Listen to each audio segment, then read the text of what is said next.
Marcel! Marcel! Mais Marcel, où es-tu? Mais Marcel! Mais qu'est-ce que tu fais caché dans l'armoire, Marcel? Quoi? J'entends pas. Tu as peur? Mais tu as peur de quoi, Marcel? Des dinosaures? Mais Marcel, les dinosaures n'existent plus. Allez, viens, je vais te raconter une histoire. Une haleine jurassique. Jean Tirant, le dinosaure, est le plus grand, le plus redoutable de tous les carnivores de l'histoire de la Terre. Il a des pattes surpuissantes qui lui permettent de courir après ses proies. Il a une énorme gueule qui l'ouvre sur des dents longues, blanches, aiguisées comme des couteaux. Partout où il passe, il lance des cris, plus effrayants que les rugissements d'un dragon, et son œil noir roule alors comme celui d'un fou. Alors forcément, il est redouté de tous les reptiles qui rampent, qui courent, qui volent, qui gambadent, ou qui sautillent, comme les kangourous à écailles.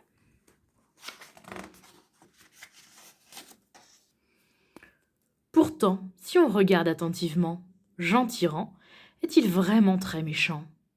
Eh bien non. Il se contente de ramasser des animaux malades ou morts pour les croquer et les avaler comme des steaks hachés. Mais alors, me direz-vous, si ce tyrannosaure ne veut pas dévorer les autres dinos qui se promènent au Jurassique, pourquoi fait-il tout ce cirque? Pourquoi ouvre-t-il sa grande gueule en beuglant des hurlements? C'est tout simplement parce qu'il a mal aux dents. Ce sont ses caries qui lui font pousser ces horribles cris. Mais dans ce cas, pourquoi me direz-vous tous les autres animaux s'enfuient-ils en courant dès qu'ils voient Jean Tirant apparaître? C'est parce qu'il sent mauvais, très mauvais, aussi mauvais que toute une troupe de poneys du Crétacé. Dès qu'il ouvre sa grande gueule hérissée, « Va te brosser les dents !» lui lance le brontosaure en filant. « N'oublie pas le dentifrice !» ricane le tricératops en prenant ses pattes à son cou. « Et frotte 3 longues minutes !» ordonne l'oviraptor en se pinçant le museau. Jean Tirant voudrait bien les écouter, mais dès qu'il arrive à la mare pour sa toilette, il se retrouve handicapé. Sa gueule est trop grande, ses pattes avant sont beaucoup trop petites, il ne peut pas se laver les quenottes. Jean Tirant a beau essayer, se tortiller, tirer sur ses bras minuscules. Rien n'y fait. Et faute de brossage régulier, il pue du bec, il coince des gencives, il cocotte de la laine. Dès qu'il ouvre la bouche, cela tue toutes les mouches. Les autres reptiles, forcément déguerpissent. Ceux qui ont des griffes se pincent le nez. Les ptérodactyles s'enfuient à tire-d'aile. Les apatosaures préfèrent plonger leur cou dans la vase plutôt que de respirer cette odeur terrible.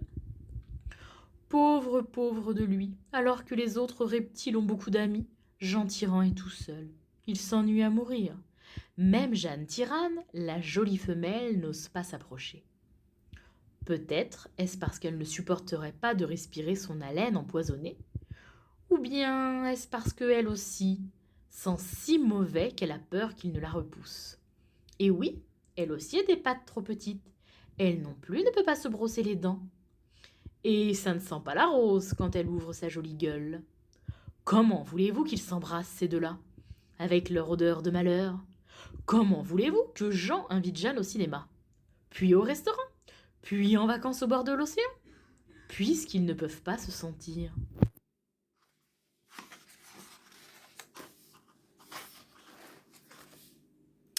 Le dénouement de cette histoire, c'est que jamais les deux tyrannosaures ne feront d'adorables petits tyrannosaures, qu'ils emmèneront au square les dimanches après-midi.